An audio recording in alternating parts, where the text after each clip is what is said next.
Assalamualaikum warahmatullahi wabarakatuh. Apa kabar Anda semua? Senang sekali saya Hifzubunur Arif bisa kembali menjumpai Anda semua dan dalam sebuah bincang mengenai presidensial threshold, mengapa perlu presidensial threshold 0% dan tayangan ini nanti akan ditayangkan di seluruh jaringan Forum News Network dan juga Satu News Network, Refli Harun channel, Hifzubunur Point, dan juga saluran-saluran lain yang terafiliasi bersama dengan FNN dan SNN. Nah, ini dalam beberapa hari ini saya yakin sebagian dari Anda semua sudah mengamati terjadi dinamika yang sangat serius mengenai tuntutan agar presidensial threshold yang 20% itu dihapuskan. Dan hari ini saya sangat beruntung karena ada sejumlah narasumber yang memang secara gigih memperjuangkan PT 0% ini. Yang pertama adalah Jenderal TNI Purnawirawan Gatot Nurmantio. Assalamualaikum, Pak Gatot. Waalaikumsalam warahmatullahi wabarakatuh, Pak Yusuf. Alhamdulillah, sehat-sehat ya Pak Gatot ya? Alhamdulillah. Ya. Oke. Kemudian juga ada Ketua Komite 3 DPD RI dan juga Ketua kelompok apa istilahnya Bang Tamsil Indrum nih, apa namanya, kelompok kerja DPD atau apa namanya Bang Tamsil di DPD? Ya, Ketua Kelompok DPD di MPR atau sama dengan Ketua Fraksi MPR. Oke. Ketua fraksi. Saya bukan Ketua DPD, Ketua DPD. Ya, sama dengan Ketua Fraksi. Ya, Ketua Fraksi DPD di MPR lah gitu kira-kira ini, karena istilahnya DPD ini agak berbeda, agak baru. Jadi mohon maafkan kalau banyak yang saya tidak akurat menyebut namanya ya. Kemudian juga ada Dr. Refli Harun. Nah, ini saya kira ini pejuang PT 0%. Waduh. Karena sementara ini semua orang yang mengajukan civil 0% itu melalui Bung Refli Harun. Makanya di belakangnya namanya Refli Harun and Partner gitu, bukan Refli Harun Cadas, bukan ini di sini ya. Oke. Dan satu lagi, nanti kita akan ada seorang akademisi dari Unhas. Beliau adalah Profesor Anwar Arifin. Beliau ini dari Asosiasi Profesor Cabang Makassar ya, cabang Sulawesi Selatan kalau tidak salah. Nanti beliau akan segera bergabung bersama kita. Saya akan memulai dari Pak Gatot. Pak Gatot saya kira pasti punya alasan yang kuat mengapa Bapak mengajukan, akhirnya juga turun gelanggang ini, mengajukan judicial review 0%. Saya sih ini baru dugaan ya Pak Gatot, kemungkinan pasti karena keresahan Pak Gatot terhadap situasi saat ini. Kemarin Pak Gatot menyebut bahwa kita itu memasuki tahun-tahun dekaden gitu ya, tahun-tahun kemerosotan. Kalau dekadensi moral itu kemerosotan moral. Nah, sekarang apa sebenarnya latar belakangnya sehingga Pak Gatot kemudian mengajukan judicial review ini, Pak? Baik, terima kasih Bung Ersu, dan ada Bung Refli, ada Pak Tamsil Indrum, kemudian ada tadi Profesor Anwar Arifin. Ya. Assalamualaikum warahmatullahi wabarakatuh. Ya, Bung Ersu, memang banyak sekali pertanyaan-pertanyaan yang sampaikan kepada saya. Tapi intinya bahwa ada keresuhan dalam diri saya setelah kita sama-sama menyimak tentang kondisi bangsa ini yang tentunya bisa merubah nasib bangsa dan negara ke masa depan. Dan pasti berkaitan dengan nasib anak cucu kita sebagai anak bangsa. Tentunya saya sebagai anak bangsa juga melihat dan merasakan bahwa kita tengah menghadapi berbagai problematika kebangsaan dan kenegaraan yang berjalan begitu rumit, saling mengunci, saling menyandara. Kita melihat sendirilah kondisinya, dan saya terpanggil. Tentunya saya harus ikut berkontribusi, walaupun sedikit, sekecil apapun itu, demi perbaikan di masa yang akan datang. Tentunya demi anak cucu kita juga. Nah, setelah saya berpikir-pikir, pintu utama mengenai persoalan bangsa dan negara ini adalah menegakkan tata kehidupan demokrasi Indonesia yang sesuai dengan semangat proklamasi dan Undang-Undang Dasar 1945. Bung Hatta pernah mengatakan bahwa demokrasi merupakan pilihan final untuk sistem politik Indonesia modern. Pilihan lain harus ditolak. Bila demokrasi lenyap, maka lenyap pula lah Indonesia merdeka. Bung Hatta menyampaikan itu. Dan ujung dari praktek demokrasi sangat tergantung pada konstruksi sistem pemilu dan pelaksanaannya. Saya ulangi, ujung dari praktek demokrasi sangat tergantung pada konstruksi sistem pemilu dan pelaksanaannya. Sedangkan ujung dari pemilu adalah pemilihan presiden atau eksekutif, parlemen atau legislatif, dan yudikatif nanti tergantung keduanya. Nah, melihat itu, maka bagaimana praktek demokrasi Indonesia saat ini? Harus jujur saya sampaikan, Bung Hesu, bahwa demokrasi Indonesia dewasa ini tidak berada pada jalur yang benar. Kondisinya seperti sampaikan Bung Hatta lagi, tahun 60-an itu, pas saya lahir, bahwa demokrasi telah tertindas oleh kesalahan partai-partai pendukungnya. Atau lebih dari itu, dalam konteks kekinian ini, dapat dinyatakan telah melenceng jauh dari konstitusi. Nanti kita bisa bicarakan. Atau mungkin lebih tepat saya pinjam istilah Bung Karno yang sangat populer pada saat itu. Be very periculoso. Wah. Kondisi yang penuh bahaya. Waduh, ini tahun tuh ya. Very periculoso. Wah, iya. Kondisi yang penuh bahaya. Ya, kalau tidak diringankan kondisi yang sudah nyerempet bahaya lah kira-kira. Ya. Nah, dalam prakteknya demokrasi kita itu lebih liberal dari bapaknya demokrasi Amerika. Kita jumlah penduduknya sangat besar, menjalankan pemilihan langsung secara serentak. Luar biasa. Padahal secara logis, proses tahapan pemilihan akan menentukan corak, sistem, dan bentuk pemerintahan. Contohnya, apabila pemilihan presiden lebih awal, baru legislatif, maka itu adalah presidensial, kan gitu. Tapi kalau parlemen duluan, baru presiden, yaitu parlementer. Tetapi kita campur aduk, tidak jelas, tentu melahirkan sistem pemerintahan dan politik yang tidak berjalan secara efektif dan efisien. Nanti bisa kita buktikan. Jadi singkatnya, praktek demokrasi telah mengkhianati prinsip dasar berdemokrasi, yaitu trias politika. Bayangkan, presiden hari ini tidak dikontrol oleh MPR, semaunya sendiri. Sedangkan DPM atau perwakilan kumpulan parpol yang jelas telah dilucuti kewenangannya dan hak konstitusionalnya lewat Undang-Undang Nomor 2 Tahun 2020. Ya, sekarang DPR berdiam diri karena bergabung dalam koalisi kabinet yang gemuk. Sehingga dukungan DPR pada presiden hari ini mencapai 82%. Apa yang diharapkan dengan DPR seperti ini fungsi dari check and balance-nya? Nggak akan. Praktek demokrasi yang sangat buruk diwarnai juga oleh politik biaya mahal. Ketetapan threshold, ambang batas dalam pemilihan legislatif dan eksekutif di seluruh tingkatan. Di seluruh tingkatan. Sedangkan yudikatif ditentukan oleh eksekutif dan legislatif. Maka terjeratlah biaya tinggi.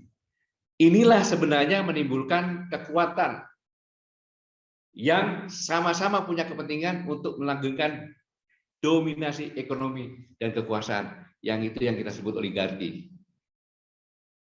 Dan kondisi semakin parah, negara dijalankan dengan semau-maunya. DPR terlibat dengan persekongkolan yang jahat dalam menerapkan undang-undang.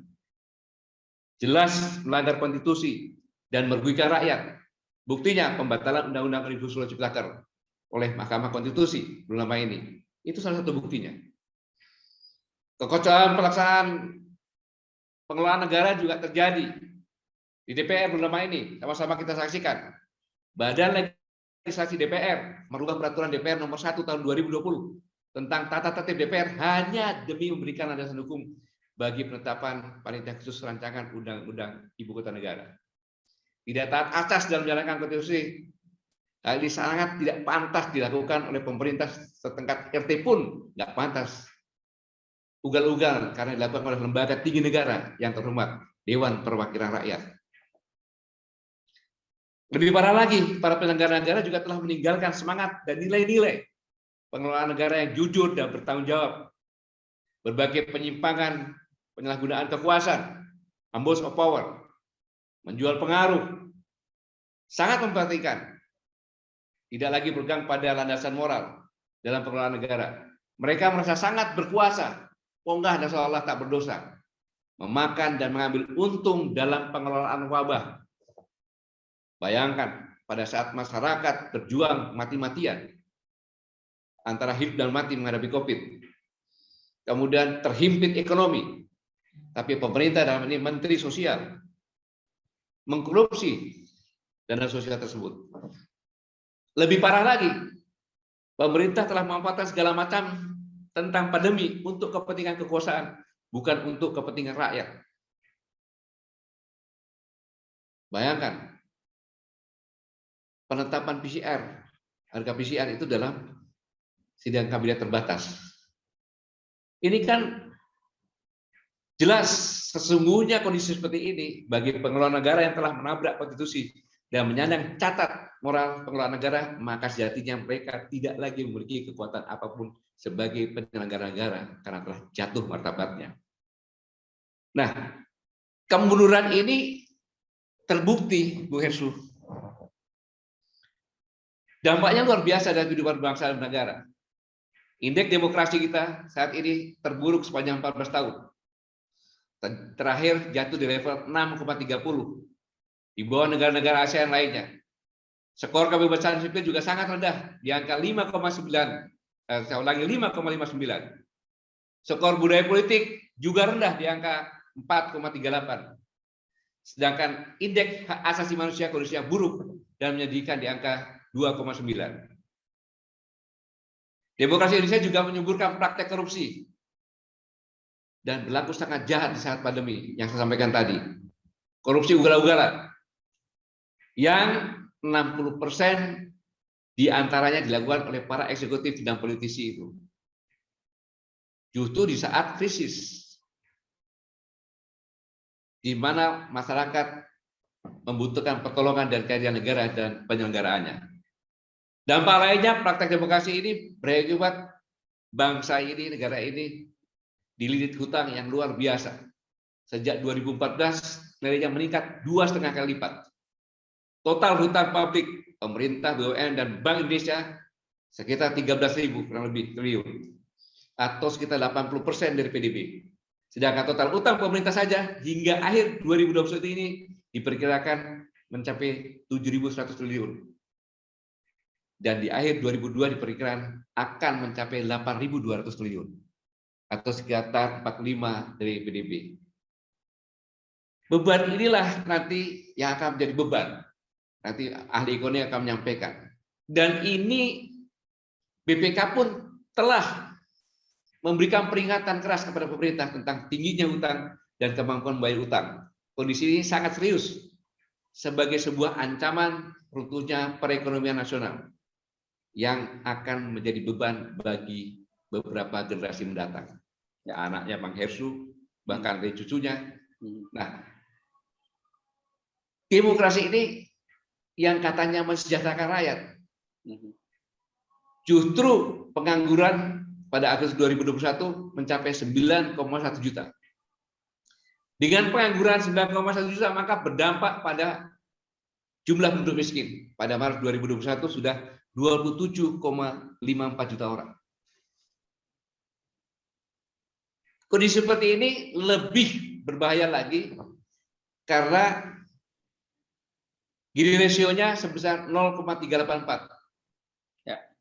Ya, ini peningkatan Gini rasio yang sangat tinggi. Kesenjangan sosial makin lebar sehingga mengancam stabilitas sosial dan masyarakat. Tetapi di sisi lain, meningkatnya jumlah orang kaya dari tahun 2019 ke tahun 2020, pas lagi COVID, jumlah orang kaya berpenghasilan 1 juta US dollar lebih per tahun ini, ya, naik sebesar 62%. Bahkan jumlah orang yang super kaya dengan pendapatan lebih dari 100 juta US dollar per tahun naik sekitar 22%.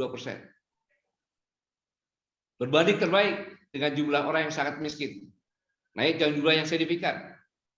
Seperti yang saya sampaikan lagi, sehingga Gini rasio telah naik 6,578%. Artinya Indonesia pada peringkat ke-9 terjelek dari 135 negara lainnya.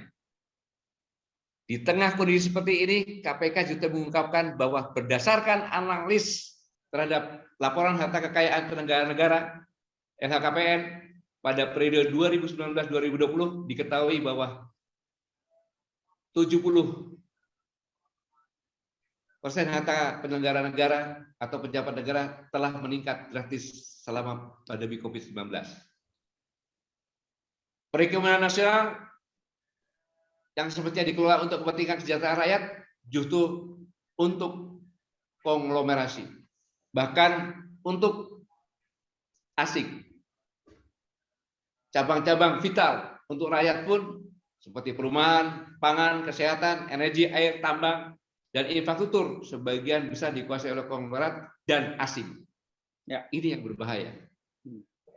Seperti jauh panggang dari api, sebagai cita dan tujuan bangsa dan negara.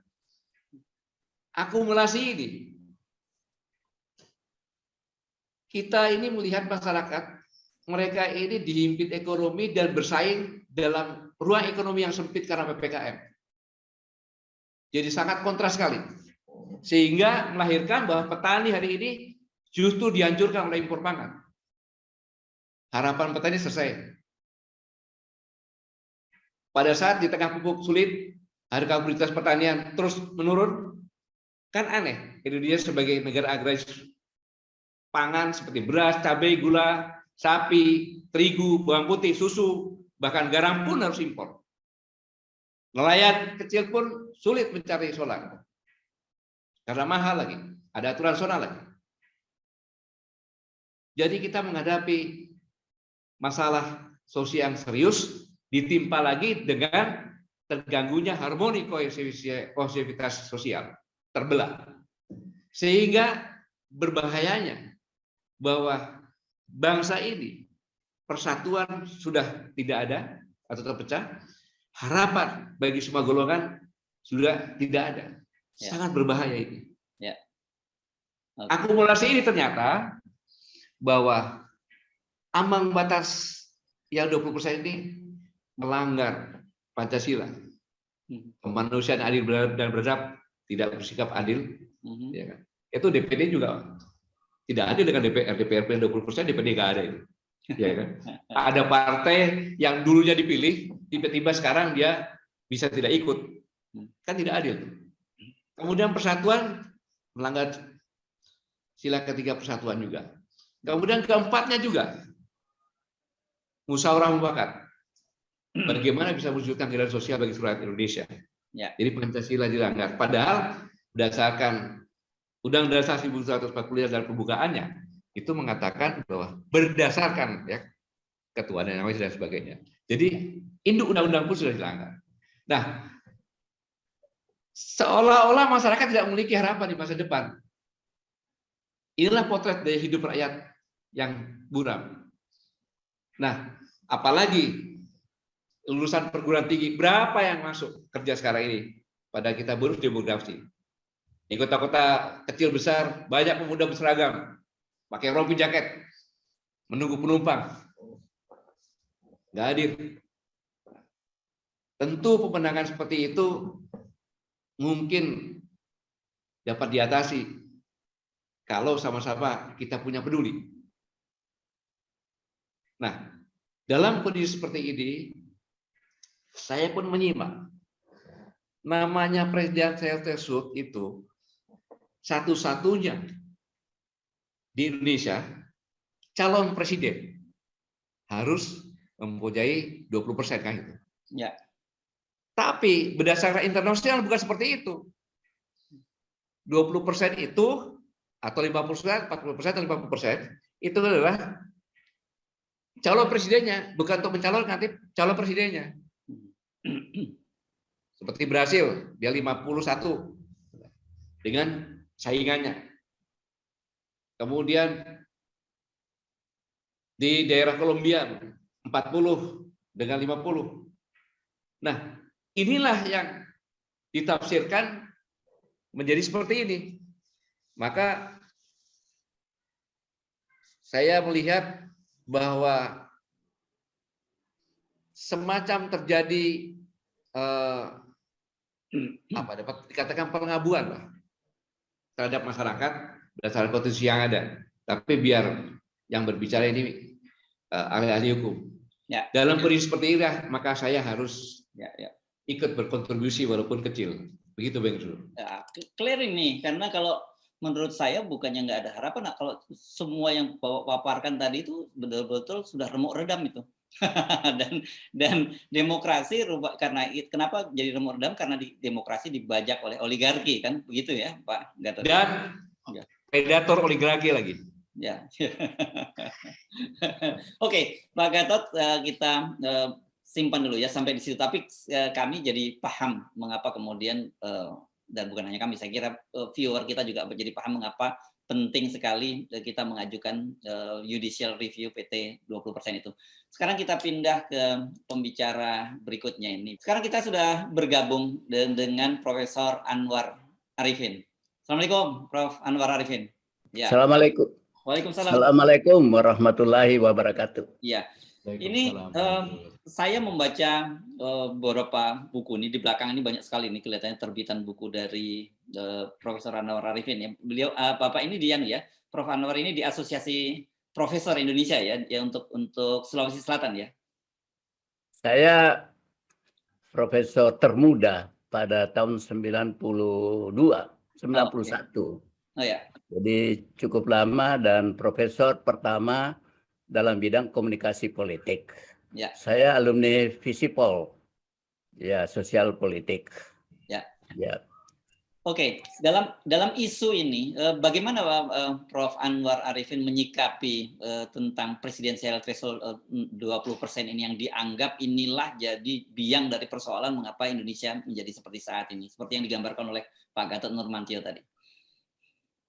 Ya, sebenarnya saya kan menulis buku tentang Pancasila ideologi tengah tanpa oposisi. Ya. Dalam buku itu saya memaparkan anomali dari Undang-Undang Dasar 45 hasil amandemen, karena pembukaan Undang-Undang Dasar yang menjadi landasannya itu kan tidak diamandemen. Ya. Sehingga banyak pasal-pasal yang bertentangan dengan pembukaan Undang-Undang Dasar 45. Sebenarnya secara sosiologis ya, cara berpikir memang yang berbeda dengan para pendiri Republik. Kalau Soekarno dan kawan-kawan itu cara berpikirnya adalah induktif, dimulai dari realitas. Tetapi cara berpikir waktu termasuk saya, kami melakukan amandemen Undang-Undang Dasar 45, tapi saya sebagai orang baru, itu memang berpikir deduktif. Cara berpikirnya dimulai dari buku, tidak dimulai dari realitas. Nah, ini beda sekali. Ya, Soekarno dan kawan-kawan ketika merumuskan Pancasila dan Undang-Undang Dasar 45 tentu mempunyai landasan.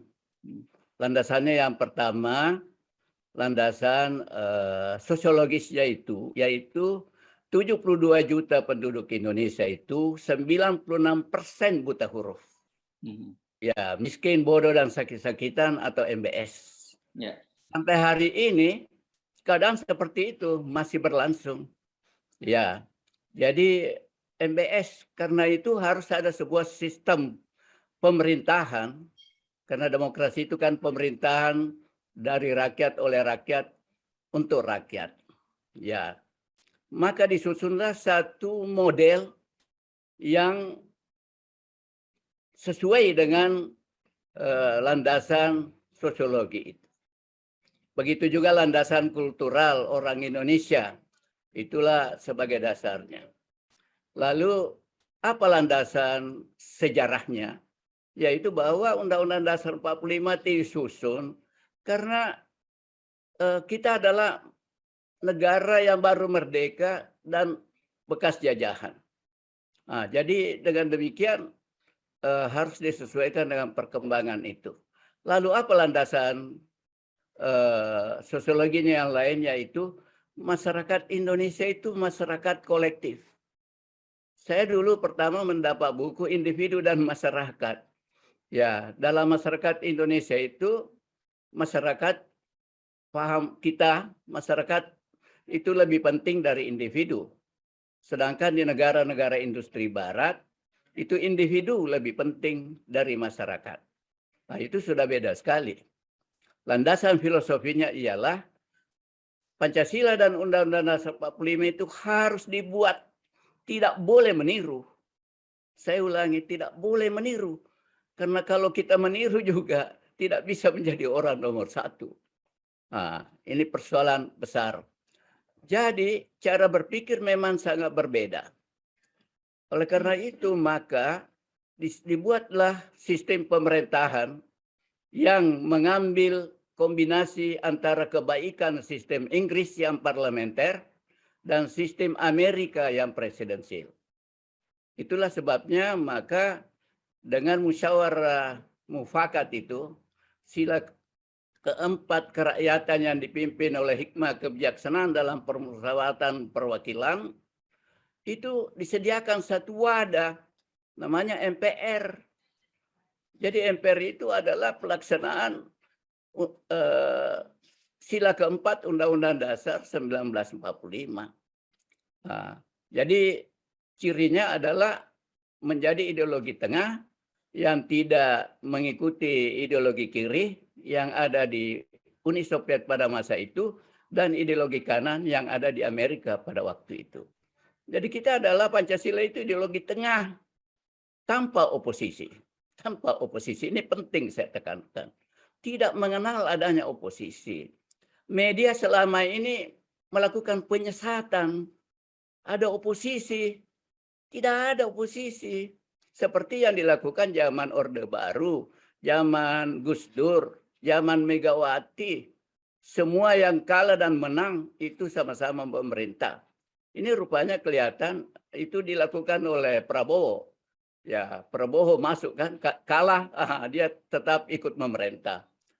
Lalu siapa yang mengontrol eksekutif ini adalah lembaga legislatif. Undang-Undang Dasar 45 menetapkan bahwa tugas wewenang DPR itu ya menyusun anggaran, ya menetapkan anggaran, kemudian membuat undang-undang, menetapkan anggaran, dan pengawasan. Itulah fungsi. Jadi saya kan dulu 10 tahun juga di DPR, jadi saya tahu. Nah, dengan demikian masyarakat Indonesia itu secara sosiologis adalah masyarakat agraris yang dikenal dengan masyarakat namanya masyarakat prismatik. Apa itu prismatik? Yaitu tuna norma. Sampai hari ini masyarakat Indonesia tuna norma. Bahkan negara yang tuna norma. Seperti dikatakan dulu Pak Refli Harun itu dalam menangani pandemi ini kan tidak berdasarkan pada undang-undang karantina wilayah kan. Nah, itu namanya tuna norma. Banyak sekali norma yang terlanggar dan dianggap sebagai satu hal yang biasa saja. Nah, oleh karena itu maka memang persoalan dasarnya ini sebenarnya bukan hanya ambang batas itu. Persoalan dasarnya adalah karena kita meniru. Meniru negara industri. Saya ingin jelaskan di sini bahwa demokrasi di barat itu dilahirkan oleh revolusi industri. Orang kaya dulu, pintar dulu, sehat dulu, baru melakukan demokrasi. Ya, itu supaya mereka karena meruntuhkan kerajaan, maka dengan demikian dia membuat demokrasi. Jadi oleh karena itu tidak ada rakyat yang bisa disogokkan. Income per kapita orang Amerika dan ternyata juga negara-negara barat lainnya itu kan 59.000 dolar. Manis saja. Ya. Nah, sedangkan income per kapita orang Indonesia itu kan tidak sampai 4.000 dolar. Jadi turun gitu. Lalu meniru model orang kaya. Demokrasi yang ditiru itu demokrasi orang kaya. Sedangkan demokrasi Indonesia yang dibikin oleh pendiri Republik, demokrasi orang miskin yang disebut marhain. Sekarang istilah marhain sudah tidak pernah terdengar lagi. Orang miskin. Ya, petani yang miskin, yang punya modal sendiri, ya nelayannya miskin dan pedagangnya miskin, begitu. Nah, berbeda dengan kalau demokrasi Eropa Timur itu, Uni Soviet itu ada demokrasi kaum buruh yang dimiskinkan oleh majikannya, oleh kapitalis. Itulah. Sehingga di negara komunis itu kan serba negara. Sedangkan di negara kapitalis itu adalah serba masyarakat. Iya, di sana tidak ada PLN misalnya. Orang mau naik haji itu urus sendiri. Ya, di Indonesia kan diurus. Jadi Indonesia itu sebenarnya cenderung sebagai negara sosialis ala Indonesia. Ya, sosialisme ala Indonesia kan kata Soekarno itu. Jadi sesuai dengan sila kelima Undang-Undang Dasar 45 Pancasila, yaitu keadilan sosial bagi seluruh rakyat Indonesia. Dan inilah sila yang paling menderita selama kita merdeka. Inilah sila yang paling menderita. Kalau sila yang sudah terwujud ya, Pancasila kan ada yang mengatakan Pancasila belum terwujud. Sudah terwujud. Sila ketiga kan Persatuan Indonesia. Kerakyatan sudah terwujud. Tidak ada lagi raja. Kita bisa duduk sama rendah, tegak, berdiri sama tinggi. Itu kerakyatan. Cuma memang belum sempurna. Ketuhanan yang Maha Esa, apalagi kan jalan. Walaupun tidak sempurna ya, karena penganut agama pun juga tidak seluruhnya melaksanakan ajaran agamanya dengan baik. Hampir 1 juta masjid di Indonesia, belum lagi gereja, belum lagi tempat ibadah lainnya. Nah, ini. Oleh karena itu maka inilah yang menjadi sebab musabab daripada terjadinya segala macam apa yang disampaikan oleh Pak Gatot tadi. Sumbernya sebenarnya ini sumbernya dari Undang-Undang Dasar 45. Jadi saya waktu itu ya, tapi karena di dalam MPR itu kan ada namanya dewa. Jadi dewa lah yang menentukan ini. Dewa maksudnya siapa itu, Prof? Ya. Dewa itu siapa maksudnya? Ketua umum partai. Oh, ketua umum partai. Jadi begini, dalam partai itu adalah kekuasaan itu memang dipegang oleh ketua partai. Karena kita juga masyarakat paternalistik sebenarnya. Dia juga tidak diktator, tapi budaya kita budaya paternalistik, sangat menghargai yang namanya ketua umum itu. Jadi dialah yang menentukan. Saya mengatakan pemilihan langsung itu bertentangan dengan Pancasila, khususnya sila keempat. Tapi sebenarnya Pak, teman-teman para ahli tata negara, ya justru yang banyak mendorong itu terjadinya pemilihan langsung. Jadi ini juga kalau ada yang mau dipersalahkan adalah para akademisi juga, ya para akademisi juga yang memberikan banyak masukan ya, termasuklah Pak Ismail Marsuni. Ya, itu tokohnya yang utama dengan seluruh murid-muridnya ya. Termasuk saya debat sedikit dengan Pak Jimli pada waktu itu. Tapi ya saran saya tidak diterima karena saya ini orang baru juga masuk di MPR. Ya. Itulah. Jadi kalau sekarang masalah ambang batas ya, pemilihan presiden itu masalah yang kalau di forum asosiasi profesor itu terbagi 3. Ya. Ada yang mendukung itu, ada yang menolak.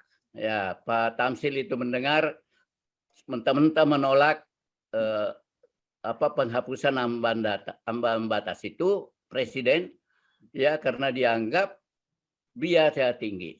Ya, itu akan biaya tinggi. Itu kan juga sebenarnya sudah pernah dilakukan pada tahun 2004. Ya, coba bayangkan tokoh seperti Amin Rais yang boleh dikata tokoh reformasi bisa kalah kan oleh SB. Jadi disitulah kelemahan daripada sistem pemilihan langsung itu. Saya waktu menjadi pimpinan fakultas dan pimpinan Dewan Mahasiswa, kita coba melakukan pemilihan umum untuk menjadi ketua umum Dewan Mahasiswa. Apa yang terjadi? Terjadi kecurangan juga. Peti suara itu dibongkar dari pantatnya. Ya, Jadi tidak di atas utuh, dan terpilihlah ketua yang tidak capable. Ya, dan itu merupakan ciri daripada pemilihan langsung itu. Jangan mengharapkan akan terpilih orang yang berkualitas tinggi. Ya. Jangan berharap. Oke. Karena coba bayangkan Partai Sosialis Indonesia pimpinan Syahrir itu adalah kelompok intelektual Indonesia. Ya, tokoh-tokoh yang punya kapasitas tinggi. Tapi dalam pemilu 55 dia tidak masuk dalam 4 besar. Nah, itu. Jadi kita sebagai intelektual, saya kan juga merasa diri intelektual pada waktu dulu, tukang kritis juga. Saya adalah latar belakang wartawan. Ya, ternyata kita ini hanya berada di luar. Kata Hairil Anwar, kita ini adalah orang yang kesepian. Ya, orang-orang yang kesepian, yang hanya beronani saja. Oleh karena itu harus memegang kekuasaan. Jadi saya masuk menjadi anggota partai untuk mengetahui secara sungguh-sungguh bagaimana kehidupan partai itu. Intinya adalah bahwa kualitas manusia yang ada di MPR itu memang mungkin sarjana, mungkin doktor, tapi kan beda-beda keahliannya, tidak menguasai substansi itu. Karena memang kelemahan Pancasila itu adalah tidak punya buku teks seperti Das Kapital, ya, atau Declaration of American Independence, dia tidak punya, sehingga pengetahuan mereka tentang dasar negara atau ideologi negara itu memang, ya, sehingga apa yang terjadi adalah meniru, namanya ATM, amati, tiru, dan modifikasi.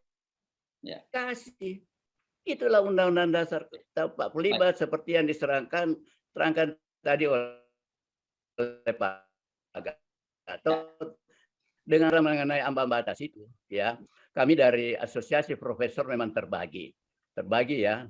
Kita terbagi 3. Kalau saya netral saja, mau ambang batas dihapuskan boleh juga, bagus juga, seperti sekarang juga bagus, karena memang tiap sistem itu ada kelemahannya, ada kelebihan.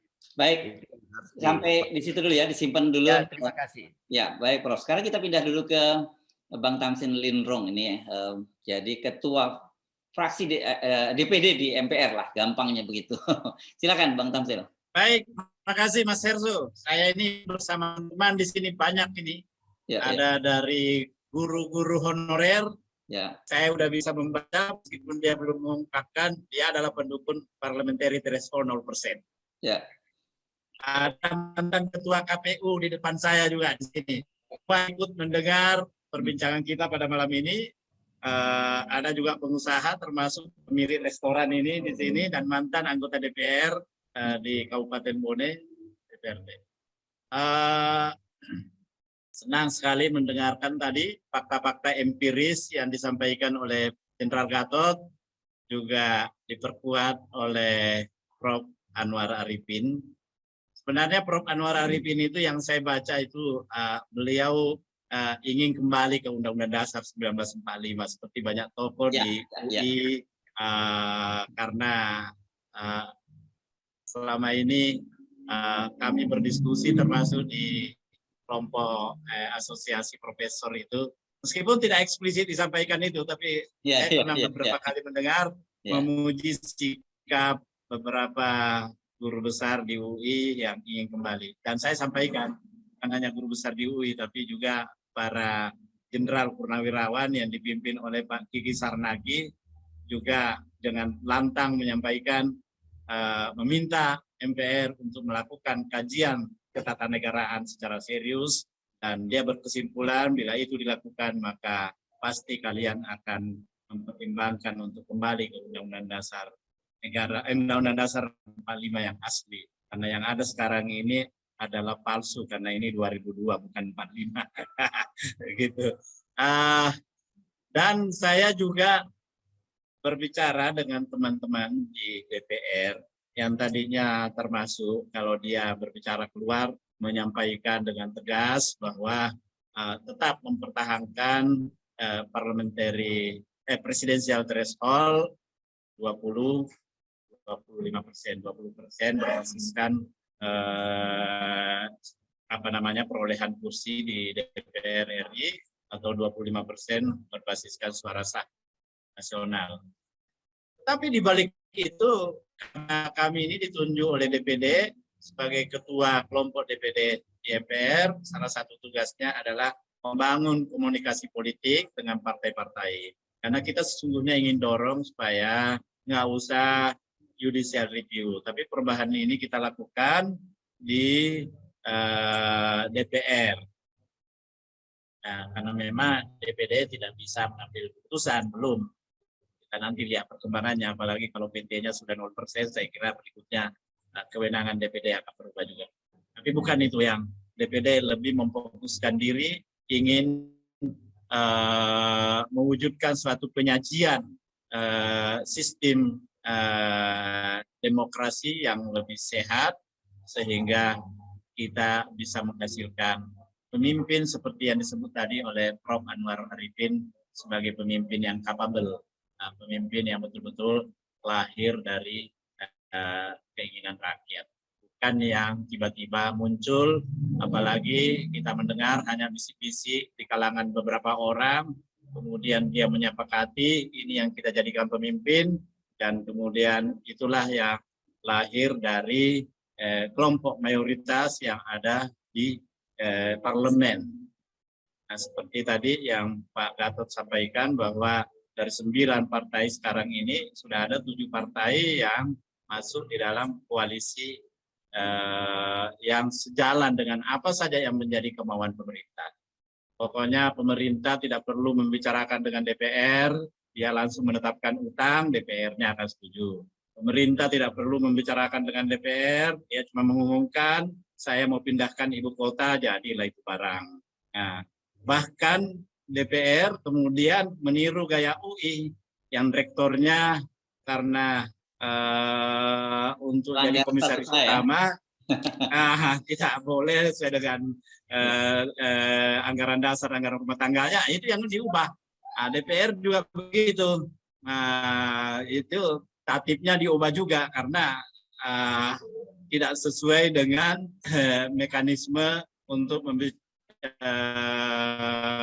membahas undang-undang yang IKN ini, Ibu Kota Negara. Jadi saya kira ini fakta-fakta empiris yang saya suka mengajak teman-teman, kapan yang seperti ini kita akhiri. Udahlah, ini terkait dengan etika yang lebih pokok sebelumnya. Ini etika berpolitik kita ini harus kita bangun secara serius. Kita sudah tinggalkan itu, kita harus tinggalkan legacy. Makanya meskipun MK itu banyak kesalahan yang dilakukan di masa lalu, tapi akhir-akhir ini saya suka memuji, misalnya yang membatalkan undang-undang Omnibus Law yang dia nyatakan bahwa itu inkonstitusional meskipun bersyarat. Ya, ini juga kita pertanyakan, tetapi oke lah, ini adalah sebuah langkah yang maju. Saya melihat sebagai suatu celah, teman-teman di DPD sangat bersemangat untuk maju judicial review. Mungkin nanti kami ada 40 kelompok yang akan maju, dan rakyat juga banyak juga. Ya, HMI, PBHMI-nya yang MPO itu menginstruksikan seluruh jajarannya di kepengurusan daerah. Karena dia yang paling merasakan nanti ini. Generasi-generasi milenial, generasi Z ini, masa mau mewarisi sistem pemilihan yang seperti ini? Ini sangat tidak masuk akal, sangat tidak beretika. Ini kita harus rubah. Ya, saya kira teman-teman ini nggak usahlah akal-akalan macam-macam. Intinya dia mau menjegal orang-orang yang dia tidak inginkan untuk menjadi pemimpin di Republik ini. Ini nggak benar. Lebih baik kita bersaing secara sehat, ya. Karena itu, ya, ambang batas itu harus dihapuskan. Apapun bahasanya, dihapuskan atau menjadi 0%, saya kira ini yang mengganjal selama ini apa yang kita sebutkan sebagai demokrasi perwakilan yang ideal.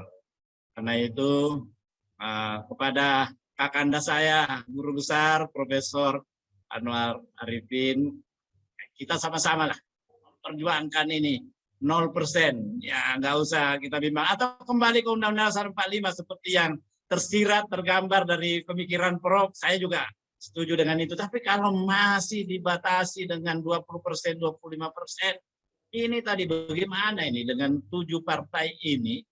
Kalau itu dibatasi seperti itu, maka yang 2 partai ini tinggal tersisa 18%. Berarti Demokrat dan PKS ini tidak akan bisa mengusung calon karena sudah dihambat oleh mekanisme itu.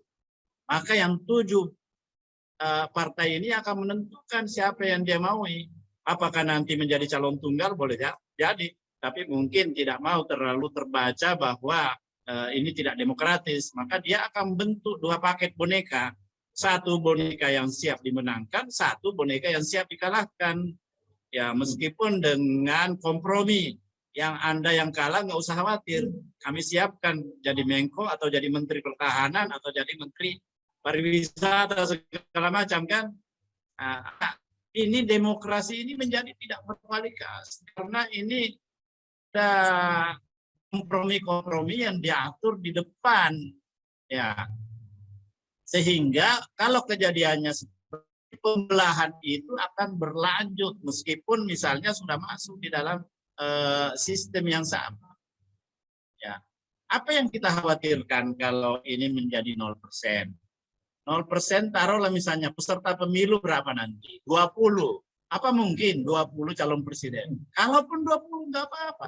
Maju semua berkampanye, kemudian di ujung berapa, kemudian karena ini sebenarnya Undang-Undang Dasar kita yang ada ini itu mengenal 2 ronde. Makanya sebenarnya kalau diarahkan menjadi 1 ronde saya kalah karena ada 2 putaran, mengenal sistem pemilihan presiden 2 putaran.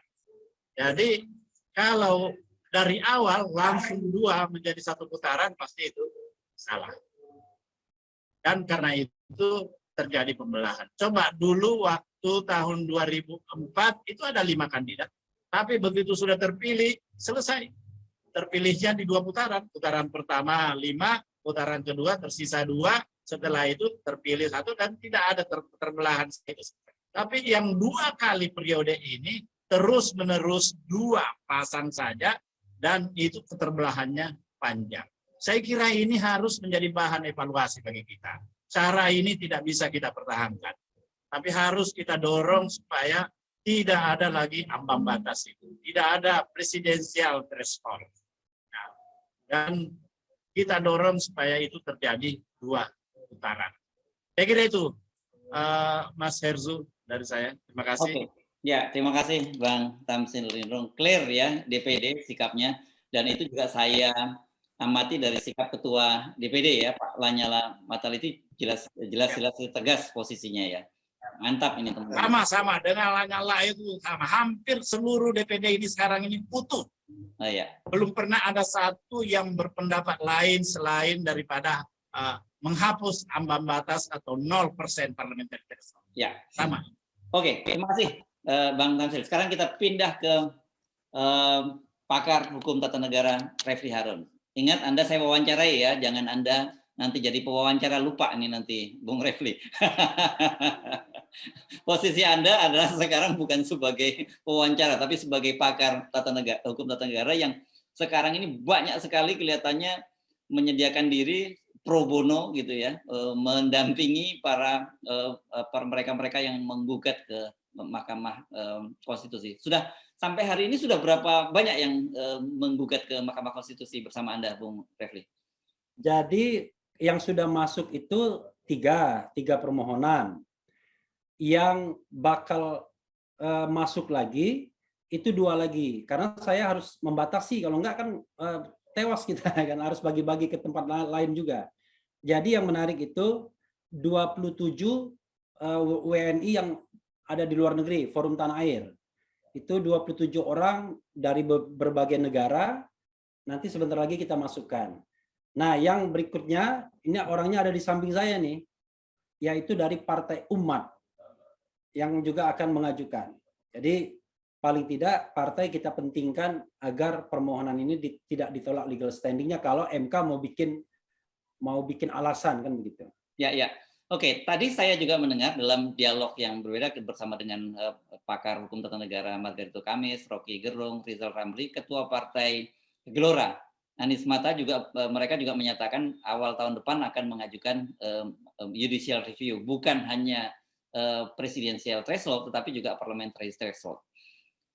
Oke, jadi silakan Anda jelaskan apa sih sebenarnya yang dari sisi hukum tata negara. Jadi kalau dari sisi hukum tata negara begini, kita bisa melihatnya dari sisi politik, demokrasi, dan dari sisi hukum, terutama hukum tata negara yaitu konstitusi.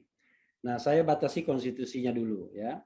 Konstitusinya itu sudah jelas, pasal 6A ayat 2 itu kan mengatakan bahwa pasangan calon presiden dan calon wakil presiden itu diusulkan oleh partai politik atau gabungan partai politik peserta pemilihan umum sebelum pemilihan umum. Mereka yang belajar hukum tata negara, terutama yang namanya penafsiran konstitusi atau constitutional interpretation, itu akan tahu bahwa secara tekstual pasal itu berisi norma bahwa yang berhak mengajukan pasangan calon itu adalah partai politik atau gabungan partai politik peserta pemilihan umum dan sebelum pemilihan umum. Jadi as long as Anda sebagai peserta pemilihan umum, maka Anda punya standing, punya constitutional right untuk mengajukan pasangan calon presiden dan wakil presiden.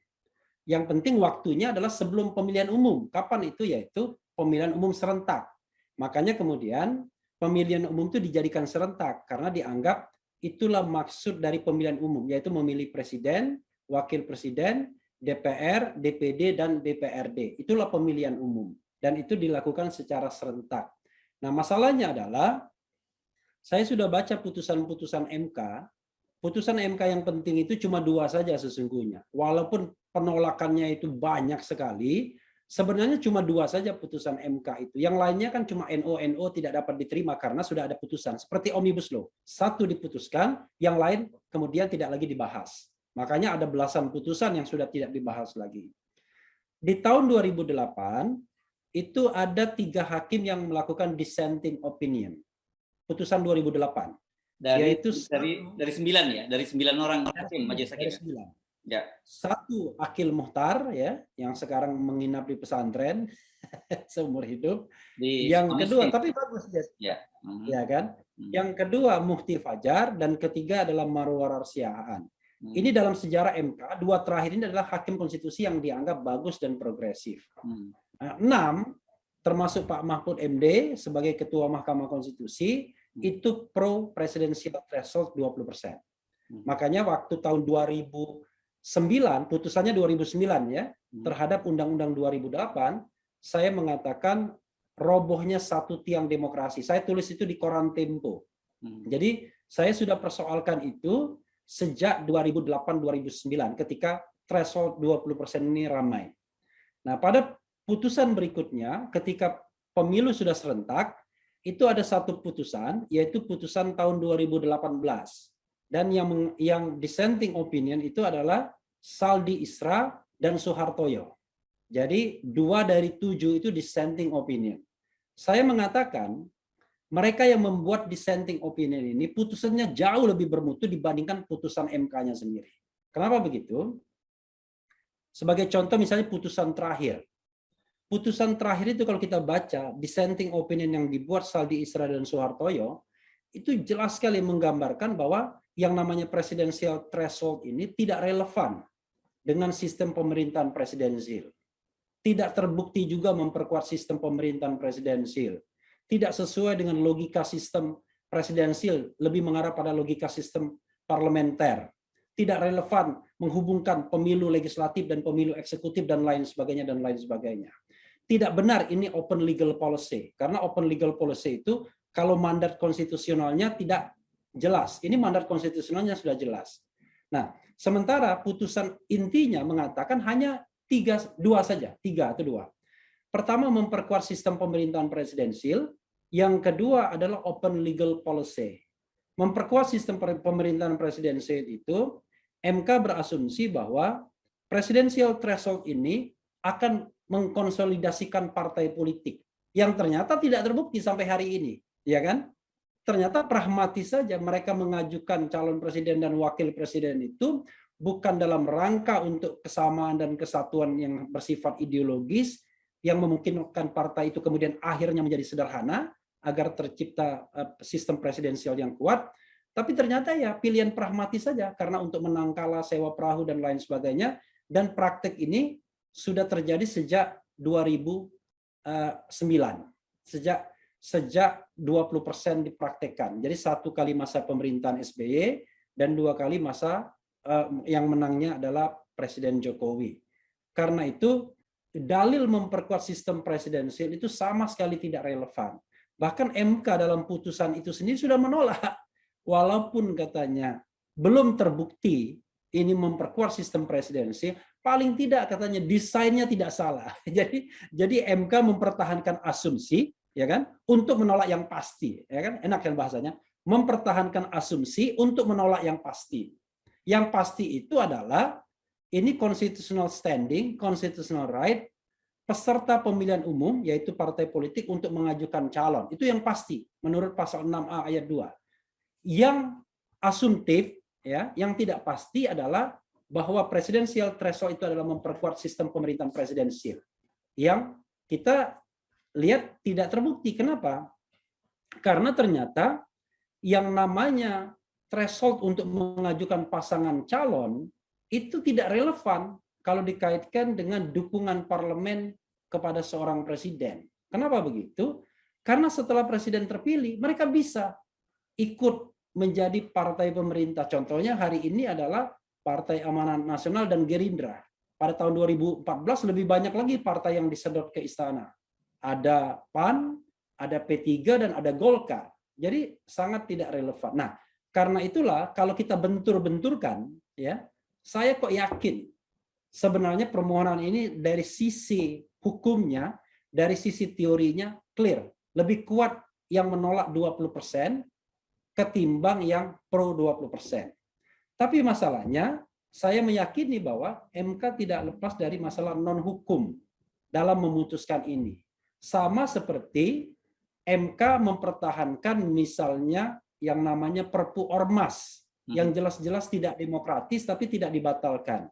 Yang ketiga adalah MK mempertahankan Undang-Undang KPK yang jelas-jelas menyalahi prosedur pembentukan undang-undang yang benar tapi tidak dibatalkan.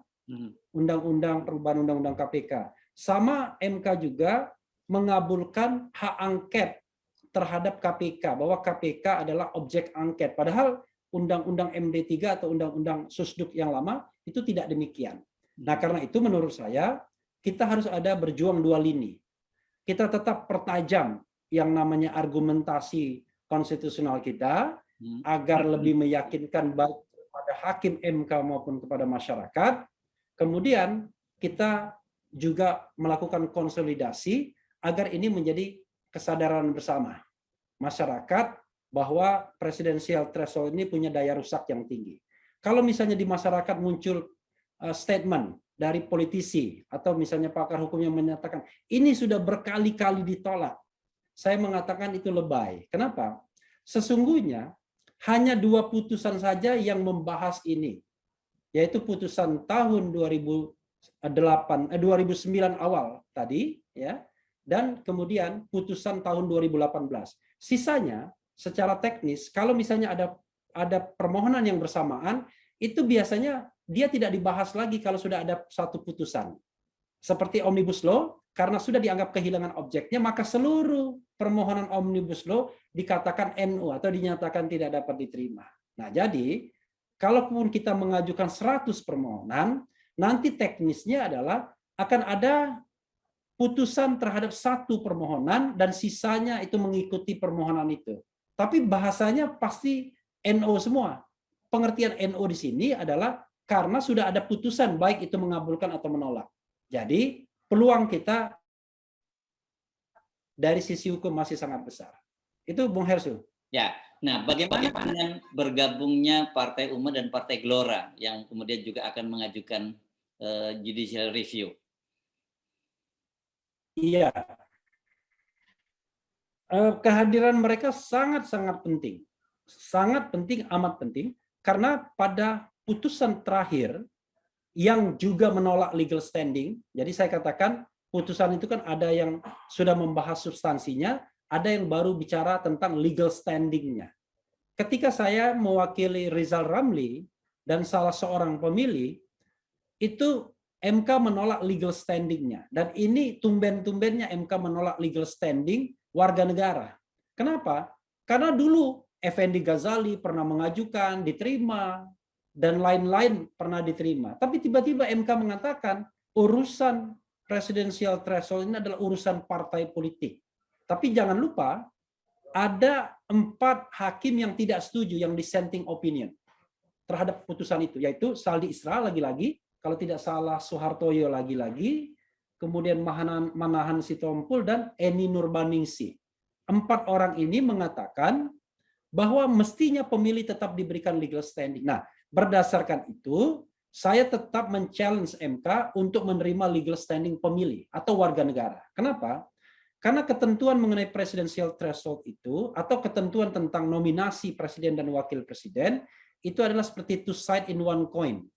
Di satu sisi dia mengandung hak untuk memilih, hak untuk dipilih, ya, jadi the right to be a candidate, tapi di sisi lain dia mengandung hak untuk memilih, the right to vote.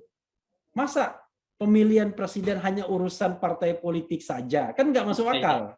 Ya. Pasti urusan warga negara juga yang punya hak milih. Karena kalau tidak ada pemilihnya, nggak ada gunanya itu semua. Nah, karena itu kita tetap challenge MK bahwa pemilih harus mempunyai hak, harus diberikan hak untuk mempermasalahkan presidensial threshold itu. Itulah sebabnya Pak Tamsil maju, Pak Gatot maju, beberapa anggota DPD yang lainnya juga maju, karena kualitas mereka, kualifikasi mereka tetap sebagai pemilih. Selain kalau anggota DPD sebagai wakil rakyat, wakil daerah yang tentunya punya fungsi untuk menyerap aspirasi masyarakat. Seperti itu. Ya, oke, mantap ini. Saya kira sekarang MK harus membuktikan ketika ada partai-partai politik yang bergabung. Oh iya, tambahan sedikit Bung Hersu, tadi belum selesai. Nah, tapi kata MK hanya partai politik yang punya hak untuk mengajukan ini. Walaupun saya challenge, sebagai lawyer, saya tetap harus punya nyawa rangkap. Jangan sampai kemudian MK mengulangi putusan itu dan mengatakan Pak Gatot, Pak Damsil nggak diterima semua. Belum berdebat, pintu sudah ditutup. Ya kan? Makanya kemudian saya juga menerima untuk menjadi kuasa hukum partai umat minimal, agar kemudian ada nyawa rangkapnya begitu. Ya, oke. Ini menarik sekali apa yang dilakukan perjuangan Bung Refli di Mahkamah Konstitusi. Nah, sekarang saya kira sebenarnya jelas ini positioning-nya dari narasumber kita. Pak Gatot posisinya jelas, Profesor Anwar Arifin juga jelas, meskipun sebenarnya agak sedikit ada variasinya ya, tapi sebenarnya pada prinsipnya sama seperti kata Bang Tamsil tadi. Bung Tamsil juga dari DPD jelas, tapi kalau Bung Rolf juga jelas. Nah, saya ingin memberikan semacam kesempatan untuk semacam closing statement dari para narasumber. Saya mulai dulu dari Pak Gatot, kemudian kembali seperti berurutan yang tadi Profesor Anwar Abbas, Bang Tamsil Irun, dan nanti dengan Bung Refli Harun. Silakan Pak Gatot. Sedikit tentang presiden threshold tadi, perlu kita telusuri lebih lanjut apakah lagi dijalankan dalam praktik demokrasi di dunia.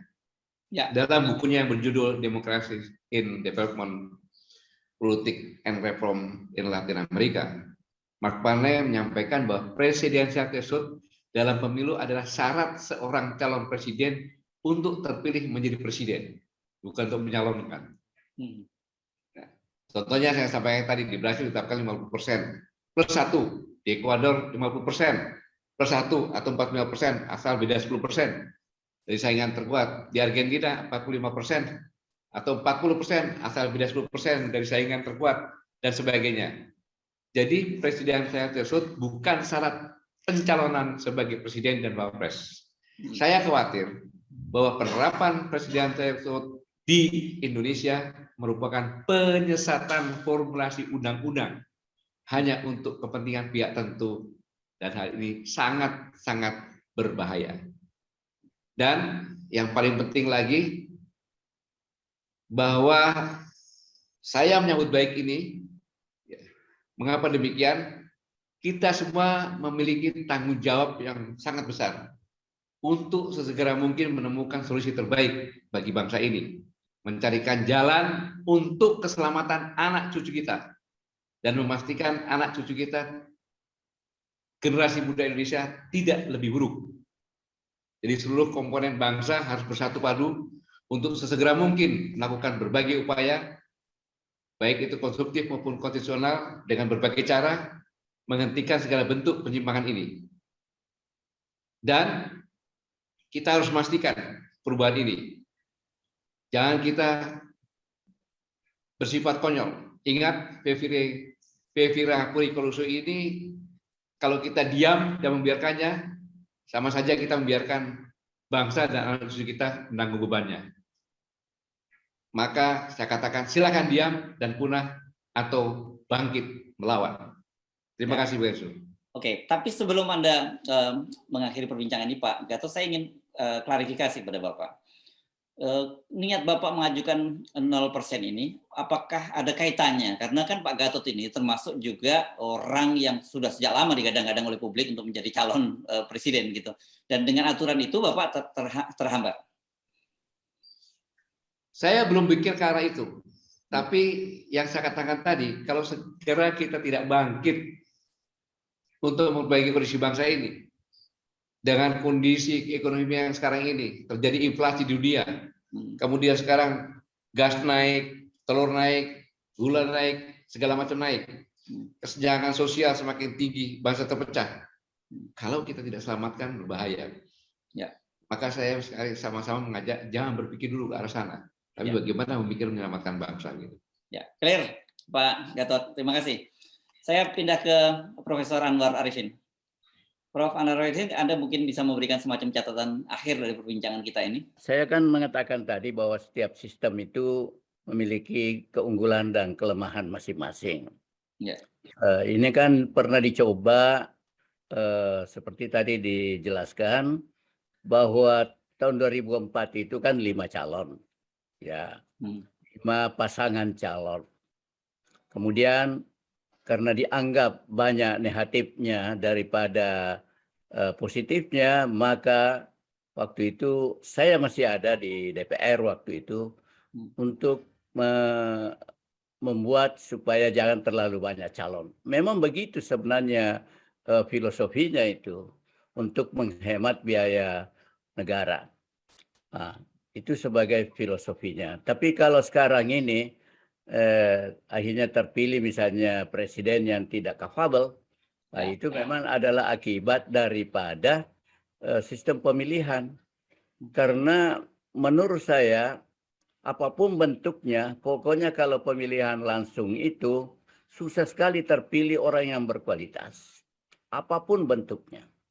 Ya, susah sekali terpilih. Karena memang sistem itu begitu. Karena yang mementingkan adalah popularitas, ya, popularitas. Bahkan kaum intelektual itu kan, ya saya sebagai contoh ya kalah dalam pemilihan. Padahal saya 3 tahun itu 3 periode saya membina konstituen, tapi saat terakhir dia lari ya oleh money politik.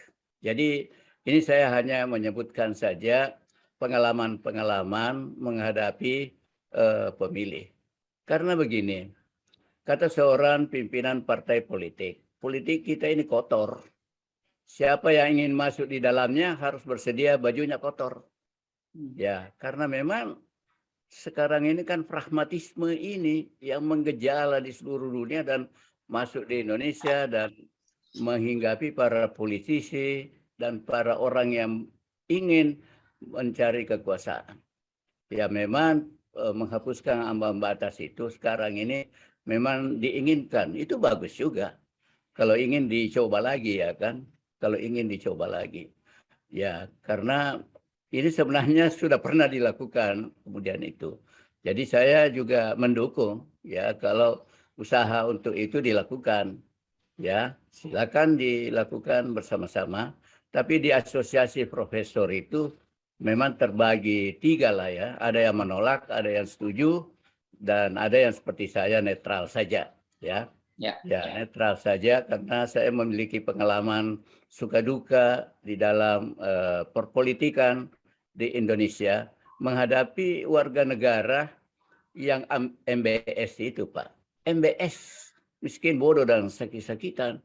Ya, karena itu mereka memasang spanduk itu menerima serangan fajar. Itu.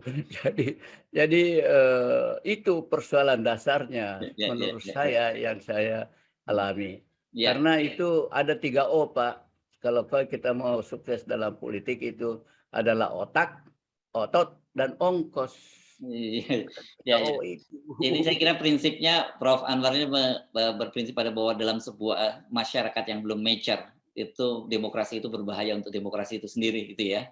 Ya, memang para sejumlah pakar juga menyebut seperti itu.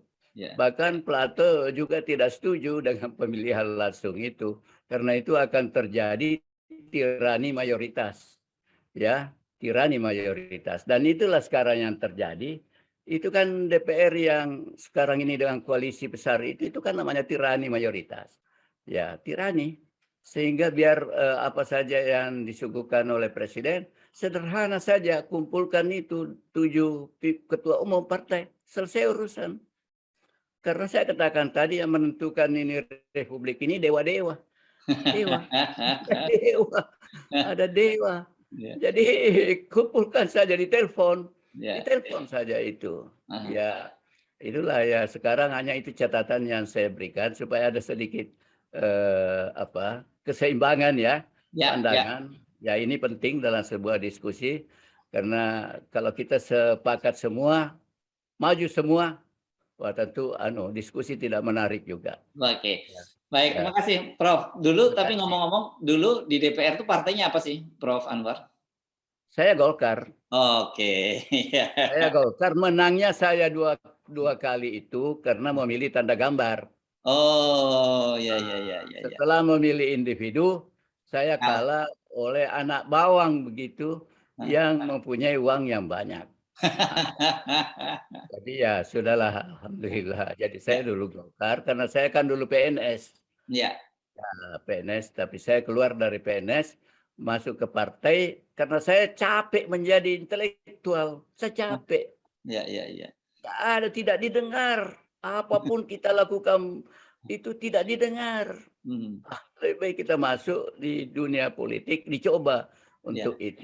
Ternyata saya juga menjadi orang asing di dalamnya itu. Kepentok dewa ya. Ya, saya juga asing di dalamnya. Saya kembali jadi akademisi dan menulis buku itu ajalah sebagai orang yang punya kesempatan dan bakat menulis. Ya. Baik, terima kasih. Tapi ini menarik. Ya.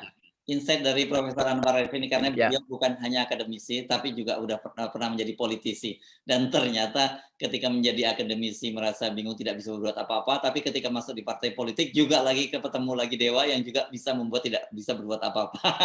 Ya, juga saya kesepian juga. Oh, kesepian juga ya. Ya. Kesepian juga. Baik, terima kasih. Jadi kita ini intelektual ini sama dengan aku ini binatang jalang, dari kumpulannya terbuang. Dan satu lagi karena latar belakang Prof juga sebagai wartawan, saya kira ini kan sebagai wartawan itu kan dididik untuk selalu kritis, tidak selalu yes man. Jadi saya kira susah juga untuk bersikap semacam itu ya. Ya. Baik, makasih Prof. Saya boleh tambah sedikit ya. Ya, silakan tambahkan Prof. Oh, oke, Bung. Tapi ada argumen. Ya, ada argumen sedikit itu bahwa memang cita-cita awalnya itu untuk memperkuat partai. Ya. Itu sebenarnya cita-cita awalnya itu memperkuat partai politik sehingga hanya dicalonkan oleh partai. Ya itu hanya pikiran selintas juga, tidak terlalu ilmiah begitu kira-kira waktu itu. Ya. Itu saja sebagai tambahan. Terima kasih. Ya, silakan Bung Refli Harun. Saya kebetulan sambil melayani tamu yang urusannya juga presidensial threshold 0%. Jadi ada yang dari DPD, ada dari Partai Umat.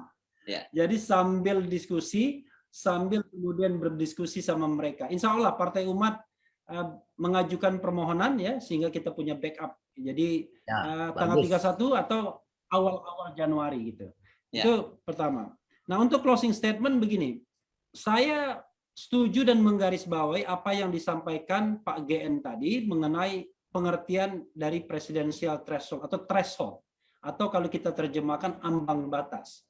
Sesungguhnya ambang batas itu adalah syarat untuk terpilihnya.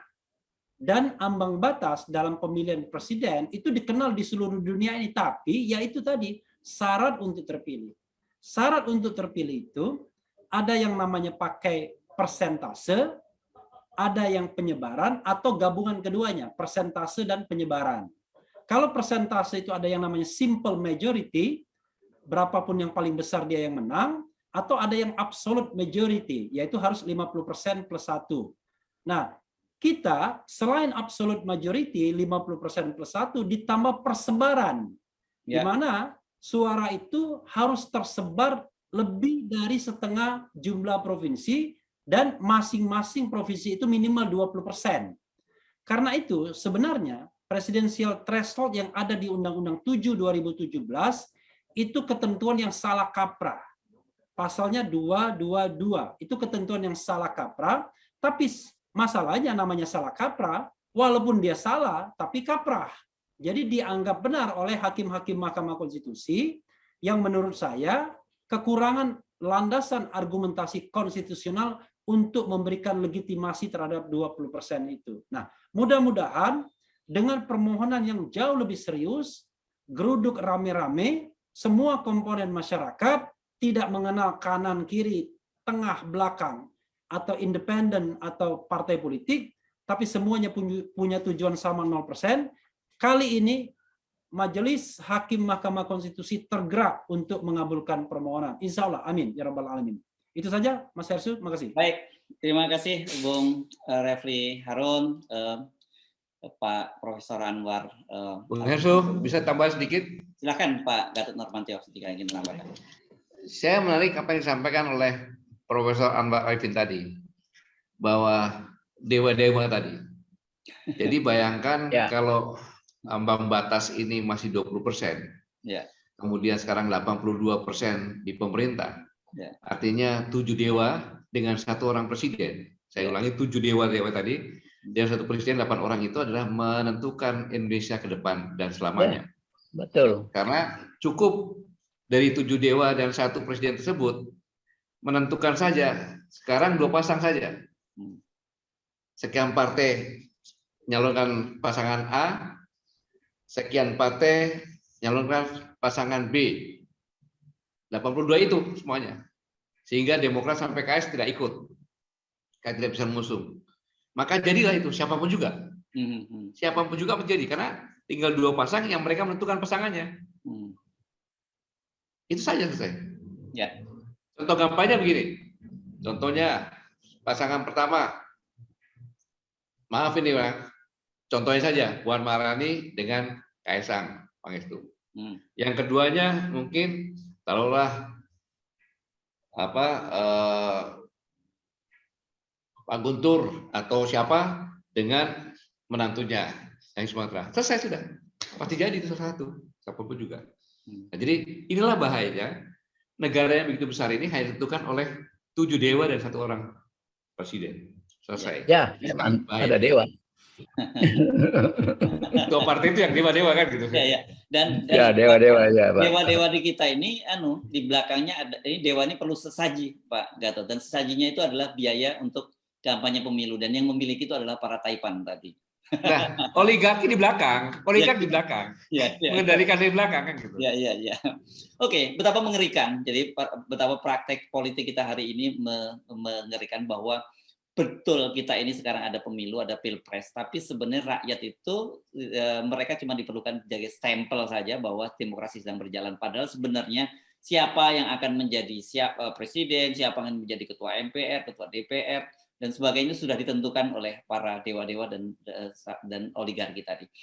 Terima kasih Pak Gatot Nurmantio, Profesor Anwar Arifin, Bang Refli Harun, dan juga Bang Taslim Lindrung atas perbincangan ini. Semoga saja ini bisa mencerahkan pada masyarakat, dan jangan lupa bahwa kita ini perlu sekali dukungan dari publik. Jadi ada yang berjuang melalui Mahkamah Konstitusi, itu baik teman-teman yang maju jadi judicial review perorangan DPD maupun dari partai politik, tapi juga ada publik opini, yakni dari rakyat yang harus memberikan keyakinan kepada para majelis hakim di Mahkamah Konstitusi ini untuk menyadari betapa pentingnya ini untuk melakukan perubahan-perubahan. Kan kalau kita lihat legal standing-nya dalam Omnibus Law kemarin sudah 4 dari 9 ya Pak Gatot ya. Tinggal perlu 1 orang lagi hakim Mahkamah Konstitusi itu bergeser jadi barang itu. Dan kira-kira gitu ya. Kembali kita doakan mudah-mudahan akal sehat muncul di Mahkamah Konstitusi.